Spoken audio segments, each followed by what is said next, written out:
घोड़े गढ़ घोरी माता खोले के वाड़ी, बाहर उभी थारी पूजने वाली। पूजे पूजाओ बाई काई काई मांगो, अन्न मांगो धन्य मांगो लाज लक्ष्मी मांगो। राधे राधे दोस्तों, आप सभी का स्वागत है आपके अपने चैनल व्रत पूजन और कहानियां में। मैं आज आपको गणगौर की व्रत कथा सुनाने वाली हूँ। तो आइए सुनते हैं गणगौर की व्रत कथा। एक समय की बात है, भगवान शिव और देवी पार्वती नारद मुनि के साथ पृथ्वी भ्रमण पर आए। उस दिन संयोग से चैत्र मास के शुक्ल पक्ष की तृतीया तिथि थी। इस तिथि को गौरी तृतीया के नाम से भी जाना जाता है।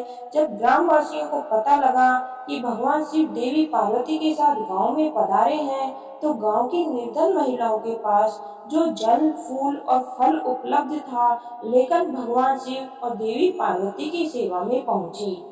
देवी पार्वती और भगवान शंकर उन निर्धन महिलाओं की सेवा और भक्ति भाव से आनंदित हुए। देवी पार्वती ने उस समय अपने हाथों में जल लेकर उन निर्धन महिलाओं पर सुहाग रस छिड़क दिया। देवी पार्वती ने उन निर्धन महिलाओं से कहा कि तुम सभी का सुहाग अटल रहेगा। उन निर्धन महिलाओं के जाने के बाद उस गांव की धनी महिलाओं की टोली हाथों में विभिन्न प्रकार के पकवान सजाकर शिव पार्वती की सेवा में आई। देवी पार्वती की ओर देखकर भगवान शिव ने कहा कि तुमने तो सारा सुहाग रस निर्धन महिलाओं में बांट दिया, अब इन्हें क्या दोगी? देवी पार्वती ने तब भगवान शंकर की ओर देखकर कहा कि उन निर्धन महिलाओं को मैंने ऊपरी सुहाग रस दिया है, इन धनी महिलाओं को मैं अपने समान सौभाग्य का आशीर्वाद दूंगी। इसके बाद देवी पार्वती ने अपनी एक उंगली को काटकर उससे निकलने वाले रक्त को सभी धनी महिलाओं के ऊपर छिड़क दिया। जिसके ऊपर जैसा रक्त गिरता गया, उसे उतना सुहाग मिलता गया। इस तरह देवी पार्वती ने चैत्र शुक्ल तृतीया को निर्धन और धनी महिलाओं को सुहाग बांटा था। इसके बाद देवी पार्वती भगवान शिव से आज्ञा लेकर नदी पर स्नान करने गई। स्नान के बाद देवी पार्वती ने बालू के ढेर से एक शिवलिंग तैयार किया और उसकी पूजा की। पूजा के बाद देवी पार्वती ने शिवलिंग की प्रदक्षिणा की।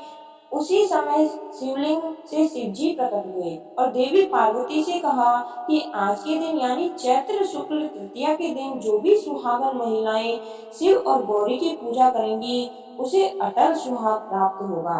इधर शिव जी की पूजा करते हुए देवी पार्वती को काफी समय हो गया, तो वह लौटकर वहां आई जहां पर शिव जी विराजमान थे। देवी पार्वती से भगवान भोलेनाथ ने पूछा कि काफी समय लग गया आने में। देवी पार्वती ने इस पर यह कह दिया कि उन्हें नदी के तट पर भाई और भावज मिल गए। उन्होंने दूध भात खिलाया। भगवान शिव जी समझ गए कि देवी पार्वती उन्हें बहला रही है। इस पर शिव जी ने कहा कि वह देवी पार्वती के भाई भावज से मिलेंगे, अब दूध भात खाएंगे। शिव जी देवी पार्वती के नारद जी के साथ नदी तट की ओर चल पड़ी। देवी पार्वती ने मन ही मन भगवान भोलेनाथ से प्रार्थना की, हे शिव शंकर, मेरी बात की लाज रखना। जब भगवान शिव नदी तट पर पहुँचे तो वहाँ उन्हें एक महल दिखाई दिया। उसमें देवी पार्वती के भाई और भावज थे। कुछ समय तक शिव और पार्वती उस भवन में रहे। फिर देवी पार्वती ने भगवान शिव से कैलाश चलने की जिद की, लेकिन शिव जी जाना नहीं चाह रहे थे, तो देवी पार्वती अकेले ही वहाँ से विदा हो गई। इस पर भगवान शिव को भी देवी पार्वती के साथ जाना पड़ा। अचानक से भगवान ने कहा कि उनकी तो माला वही भवन में रह गई है। नारद जी को शिव जी ने माला लेने के लिए भेजा। नारद जी जब नदी तट पर पहुँचे तो वहाँ न तो भवन था, न देवी पार्वती के भाई भावज थे। उन्हें एक पेड़ पर भगवान शिव की माला लटकी मिली। नारद जी माला लेकर शिव जी के पास गए और माला देकर बोले, प्रभु, ये कैसी माया है? जब मैं माला लेने गया तो वहाँ पर भवन नहीं था, बस जंगल ही जंगल था। एक पेड़ पर माला लटका मिला। इस पर भगवान शिव और माता पार्वती मुस्कुराए और बोले कि यह सब तो देवी पार्वती की माया थी। इस पर देवी पार्वती ने कहा कि यह मेरी नहीं, भोलेनाथ की माया थी।